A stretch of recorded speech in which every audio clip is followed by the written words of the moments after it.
2 minutes out.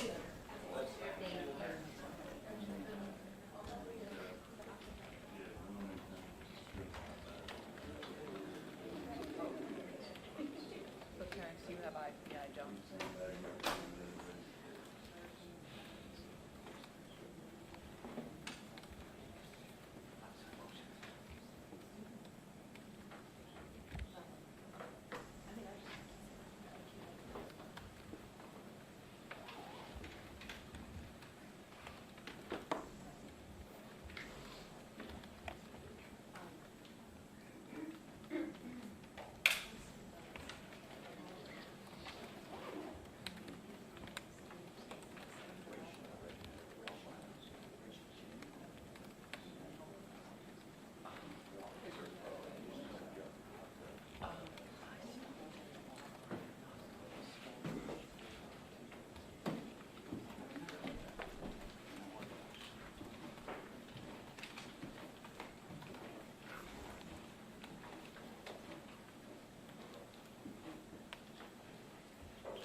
Good morning, everyone.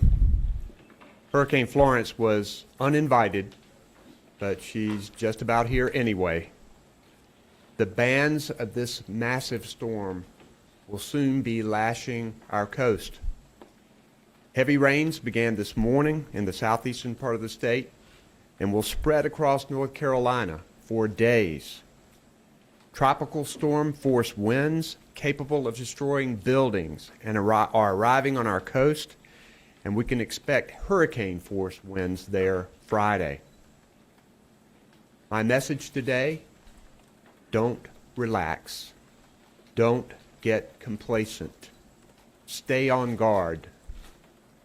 This is a powerful storm that can kill. Today, the threat becomes a reality. Get yourself to a safe place and stay there if you haven't already. Over the next few hours, many roads will become unsafe and impassable from debris and flood waters. Don't drive during the peak of the storm, and don't attempt to drive through flooded roads. That puts your life in danger. I know many North Carolinians see updated storm tracks, changing categories of the hurricane, and landfall predictions. I'm concerned because I've even heard some people say that North Carolina is getting a break. Please hear my message. We cannot underestimate this storm. Wind speeds may have dropped some from yesterday, but we've traded that for a larger wind field that expands 200 miles with tropical storm force winds. And our greatest concern about this storm remains the same: storm surge and massive flooding. Both are going to be extreme. Catastrophic effects will be felt outside the center of the storm due to storm surge as high as 9 to 13 feet. That's the second story of a house. Battering winds and relentless rain that'll last for days. Make no mistake, whether the eye of the storm makes landfall along our shores or further south, we're on the wrong side of this thing. This storm will bring destruction to North Carolina. And remember that Hurricane Matthew didn't even make landfall in North Carolina, and look what it did to us. Floodplain experts at North Carolina Emergency Management know that from storm surge alone, tens of thousands of structures are expected to be flooded, and many more by rising rivers and creeks. If local officials tell you to seek higher ground, please listen. These orders are not given lightly. They are based on experienced emergency response experts who can predict dangerous and life-threatening situations. As of now, we have about 108 shelters that are open, with more than 7,000 people in them. Emergency management's goal is to set up even more shelters where people can stay safe throughout the duration of the storm and even after. We appreciate local communities stepping up to host storm evacuees, and we're grateful to the volunteers for helping us out at these shelters. I've ordered 2,800 National Guard soldiers to report for duty to help in this time of crisis, and we are truly grateful for their service. And we also want to thank their families and the families of all of the first responders who are making sacrifices with their loved ones who are serving with this natural disaster. Across our state, we have more than 56 school districts that are now closed, and nearly all of the University of North Carolina school system classes have been canceled. Everyone needs to be prepared for power outages that could last for days and maybe even a week or longer. Duke Energy and our electric co-ops are estimating power losses in the millions, and families need to have their emergency supplies ready. I know I've said this a lot, but it bears repeating. Your supplies should include water, food, flashlights, batteries, medicines, important documents that you may need to take with you if you have to evacuate quickly. And you need a plan for your pets. And please remember, if you do lose power, don't operate gas-powered generators inside your home or in a garage, crawl space, or shed. This can be deadly. Stay away from loose or dangling power lines that may be knocked over during the storm. And no matter where you live, don't drive through roads covered by standing or moving water. The road that was there before the floodwaters may no longer be there. If you encounter a flooded road, turn around. Most storm-related deaths are caused by drowning in fresh water. Heavy rains can cause swells in small creeks and can turn streams into raging torrents that will sweep away anything in their path, including cars. It only takes a few inches of water to cause devastation in a flood. North Carolina needs to stay alert and continue to take this storm seriously. You can download the Ready NC app or follow North Carolina Emergency Management on Facebook and Twitter. There you can get updates or learn how you can weather the storm. I want to thank everyone across our state who's working to get us ready for this storm. And I want to introduce to you part of our team that is leading those efforts. We have Mike Sprayberry there at the end, who is our Director of Emergency Management, Dr. Mandy Cohen, who is the Secretary of Health and Human Services, Colonel Glenn McNeil, who is the Commander of the North Carolina Highway Patrol. We have General Jim Trogdon, who is our Secretary of the Department of Transportation. We have Albie Lewis, who is with FEMA with us today, and also Gracia Check, who is with FEMA. We are grateful for our FEMA partners who are embedded with us here and helping across the state. And we have Major General Gregory Lusk, who is the commander of our North Carolina Highway Patrol. We'll start by hearing from Mike Sprayberry. Mike? Thank you, Governor. Good morning, everyone. We continue to urge our residents and visitors to heed the evacuation orders as received by the governor in your local jurisdictions. The state emergency response team continues to add resources and fill resource requests. There's over 20 search and rescue task forces already on standby to respond once the storm passes. The North Carolina National Guard is providing high water clearance vehicles to assist in the search and rescue operation as well. We continue to move additional ambulances, aviation assets, generators, and commodities into different staging areas to assist in the response. A primary focus for us remains on sheltering. Our team is working with several municipalities to identify additional mega shelters, and we are currently working with all of our local jurisdictions to ensure that the shelters have adequate food, water, and cots. And I just want to echo what the governor said. We really appreciate all of our partners working with us at the federal and local level to ensure that the safety of the public during this event is of paramount importance, and we are committed to working with them every step of the way. Thank you, Governor. We'll now hear from our Secretary of Health and Human Services, Dr. Mandy Cohen. Thank you, Governor. Good morning. Just to reiterate the 3 key health and safety messages we want to make sure everyone is hearing. First, be prepared. Make sure you have your food, your water, your safety kit, and importantly, your medications, and be ready for the storm. Second, you're going to keep hearing this from us. Please do not drive through standing water. It was one of the leading causes of death during Hurricane Matthew, and we do not want to see loss of life. Do not drive through standing water. And then third, please do not use gas-powered generators inside your home due to risk of carbon monoxide poisoning. So be prepared with your food, water, and medication. Do not drive through standing water, and please do not run gas-powered generators. We are doing all we can on our side to get ready, to prepare, to open medical shelters. We're also invoking as much flexibility that the federal government is allowing us through our Medicaid program to make sure that we have access and continuity to care. So we are doing our part. Please do yours. Be safe. Our Commander of the North Carolina Highway Patrol, Colonel Glenn McNeil. Thank you, Governor. Good morning.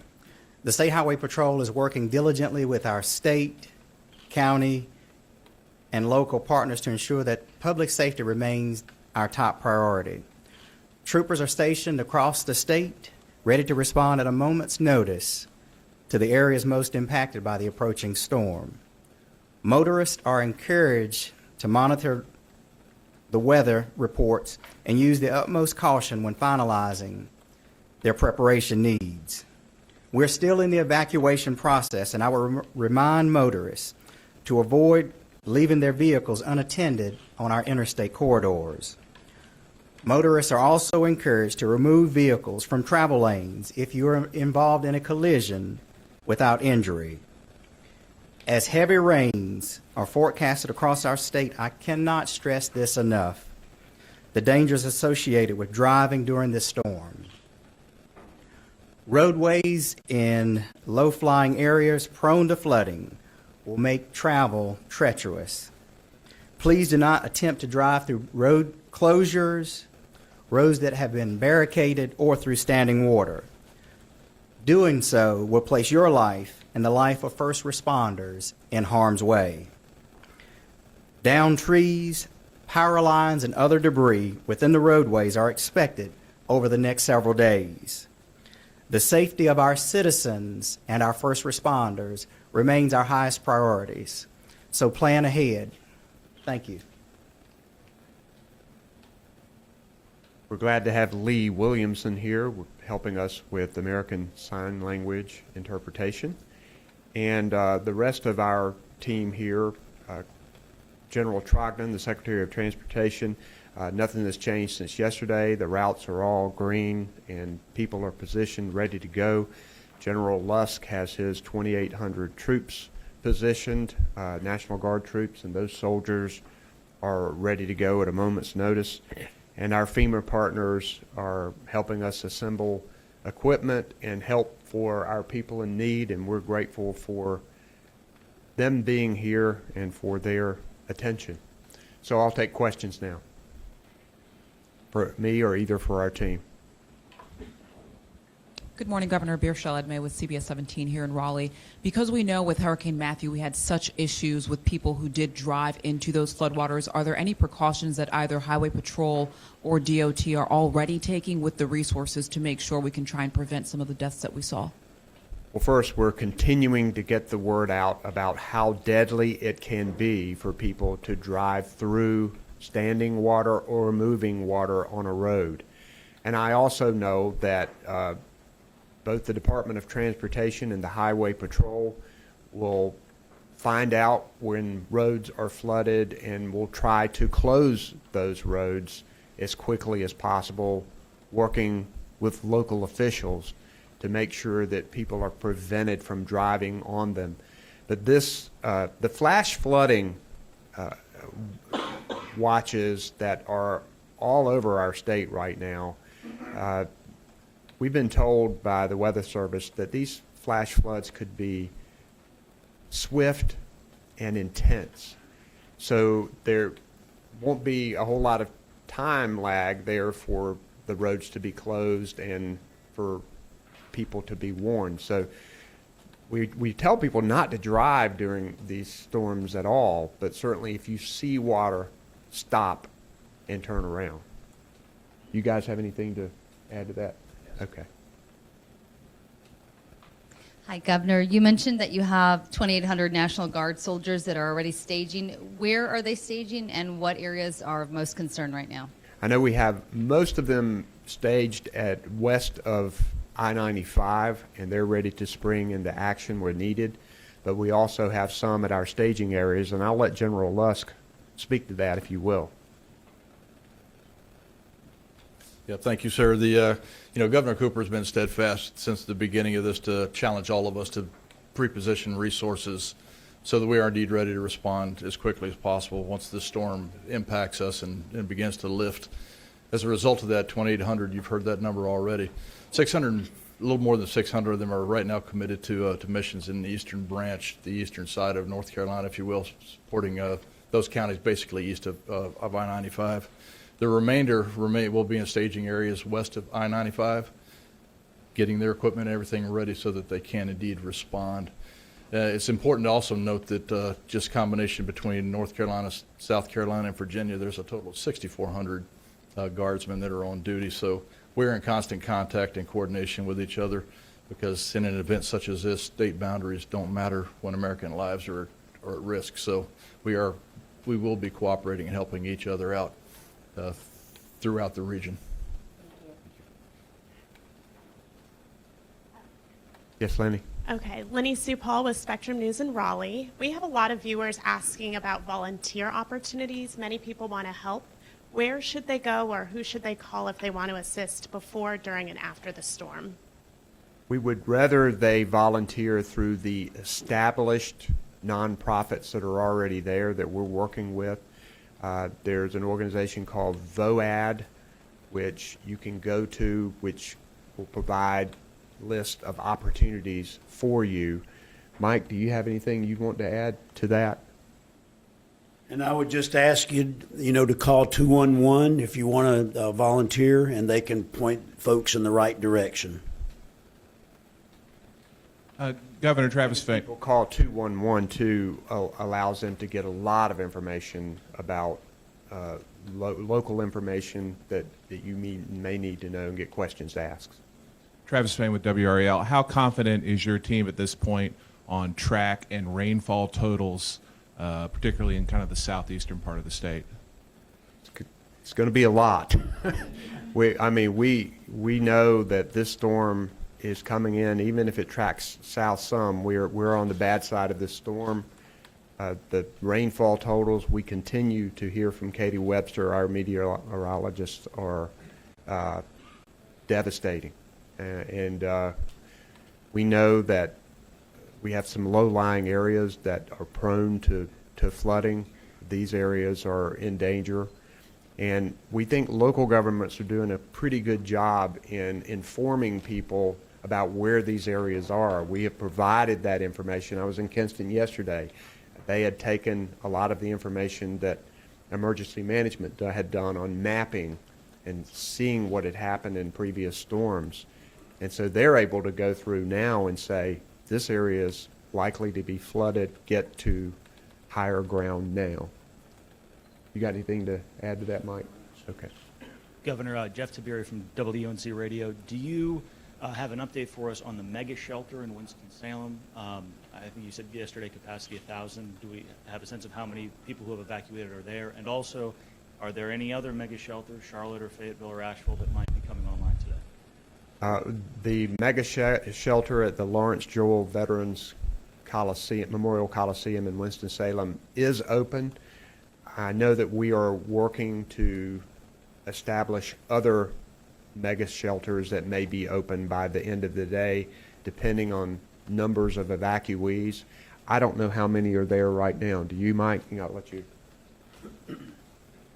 So the last that I was told was around 750, and so, but as I mentioned in previous press conferences, these numbers are not static, and so they could have increased, could have decreased.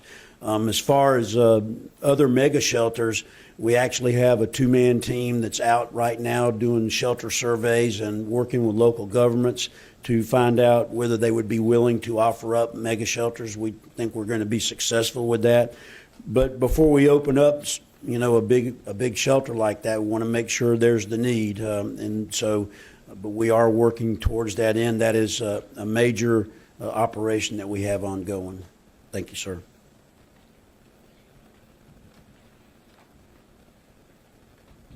Governor Cooper, Alex Jaffe with Vice News. I was hoping you could speak to the coordination with FEMA, sort of what that communication looks like, and whether you're getting the support you feel you need from the federal government at this point. North Carolina traditionally has had an excellent relationship with FEMA. I've personally spoken to Brock Long, the administrator. Mike Sprayberry speaks with him frequently. We have our FEMA representatives here on the ground. Already equipment and material and supplies have come to staging areas ready to send out places that need it. So we feel very confident that we will have the support that we need. It has certainly been promised to us, and we're going to hold them to that. I have, and he said whatever we need. And I've also spoken with a number of cabinet secretaries and at the federal level, from Secretary Azar to Secretary Carson to Homeland Security Secretary Nielsen to Secretary Wilbur Ross, several others. But I've talked to a number of them personally to make sure we have that federal commitment that's going to be necessary to make sure that we get the job done. I know our congressional delegation has been very responsive, and also we have been keeping our state legislators up to date. They are often out there visiting with emergency management people. Some of them have come to the Emergency Operations Center here. So it's a real team effort here, and I think it's important that we continue that. Governor Cooper, Sam DeGrave with the Asheville Citizen-Times. It's been a while since a hurricane caused problems with our hog waste lagoons in eastern North Carolina, but it's also been a while since we had a hurricane like Florence coming our way. Is there any concern that pollution from hog waste lagoons will be a problem as Florence begins to impact us here? Yes, we are concerned about hog waste lagoons and other potential environmental hazards when we're talking about this much rain and when we're talking about significant river flooding. I know our Department of Environmental Quality is on the ready. I understand that the EPA is also here to help, and I do understand in talking to Commissioner Steve Troxler yesterday that a number of the hog lagoon ponds have been drawn down in the anticipation of this significant rain and potential flooding. So we'll certainly hope for the best with that situation. Governor, Lenny again from Spectrum News in Raleigh. Many people still recovering from Hurricane Matthew 2 years ago. I know you've been visiting many of those communities. What do you have to say to them as this storm approaches? Well, we hope that there isn't further damage for these communities that were already damaged in Matthew. We have over $750 million that has been distributed in these communities, roads, bridges, businesses, homes repaired. But recovery from a hurricane is a long-term effort, and there is still more work to do from Hurricane Matthew, and now we're going to have this work to recover from Hurricane Florence ahead of us as well. We One of the things I talked to Secretary Carson about today was flexibility in dealing with these two situations that we have, making sure that the people of North Carolina get optimum recovery and back on their feet as quickly as possible. And we're going to continue to work every single day. Emergency management with the Community Development Block Grant Disaster Relief Funds, they're still working today on Matthew issues, while the rest of emergency management is dealing with Florence. So we're going to continue that effort. I talk to Mike about both of them most every day.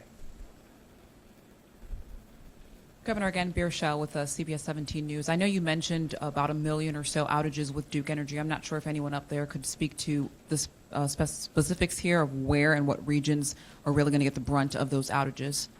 There is a map of that where they anticipate the numbers of outages, but I don't know if you've got anything specific on that, Mike. Come on. Yes. So, they're anticipating, of course, eastern North Carolina, but with the winds going throughout central North Carolina as well, I would encourage everybody to be prepared, because as you can see through the track of the storm, it could very easily come in on the east, come back up through the central part of the state, and end up in the west. So all of us need to be aware that we could be without power for days, if not weeks, in some portions. Of course, we think the hardest hit portions will be in southeastern North Carolina. But I will tell you that the electric co-ops, Duke, Progress, they are prepared, they're staged and prepared to surge in as quickly as possible to restore power. And we're working with them very closely. They're here in the state EOC with us so that we can track that very closely once those power outages begin. Thank you. Director Sprayberry. Oh. You had mentioned yesterday dam monitoring. I don't know that the models have shifted that much, but if you could just update on that. I think you expressed some confidence yesterday that we're not going to have issues there. So you've seen the forecast like I have, where you're looking at over 30 inches of rain in some places. There's a lot more dams in North Carolina than what people think. So we are watching our high hazard dams. And to that end, we have our Department of Environmental Quality Dam Safety Team here in the EOC with us. We've also got reach back to our FEMA dam experts. And so we are watching those very carefully. As the governor was talking about hog lagoons, we watch high hazard dams and anything like that we consider to be that could be a threat, and we're watching it very closely. Back to the power outages, I did have a conversation with Duke Energy CEO Lynn Good, and she assured me that they had teams from all over the country on ready here, and I know our co-ops are here with us, so they're going to be ready to step up as well to get power back to people as quickly as possible. But we know the damage will likely be widespread, so it may take a little while. Any other questions? Okay, we will see you at 5 o'clock. Is that right, guys? 5 o'clock. Thank you.